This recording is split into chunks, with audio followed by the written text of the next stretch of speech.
Saudara, saatnya kita simak sejumlah berita pilihan malam ini. Pasangan suami istri di Kota Prabu Mulih ditangkap polisi akibat menggelar judi online adu ikan cupang yang disiarkan di media sosial. 3 bulan beraksi, keduanya meraup 60 juta rupiah.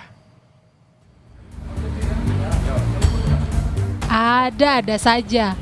Suami istri asal Kota Prabu Mulih harus berurusan dengan polisi lantaran menggelar perjudian online dengan modus adu ikan cupang yang disiarkan secara langsung melalui media sosial TikTok. Modus perjudian yang dilakukan pelaku tergolong unik karena menggunakan pertarungan ikan cupang sebagai media taruhan. Aksi pelaku terbongkar saat patroli siber menemukan siaran langsung pertarungan ikan cupang di media sosial. Dalam praktiknya, para penonton atau peserta memasang taruhan melalui gift TikTok.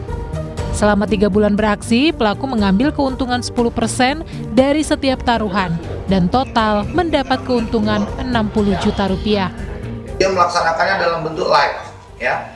Jadi sebelah kiri misalnya dia yakin dengan ikan cupang yang mungkin berwarna hijau itu 50C, yang sebelah kanan mungkin agak merah itu sama masang 50C. Nah, yang tersangkanya ini dia mendapat keuntungan 10% ya dari pertaruhan ikan cupang. Awalnya semua dalam dia melakukan live judi online melalui ikan cupang ini, adu ikan cupang, dia kurang lebih mendapat keuntungan selama 3 bulan itu 60 juta. Akibat perbuatannya, kini pelaku ditahan di Mapolda Sumsel untuk proses hukumnya.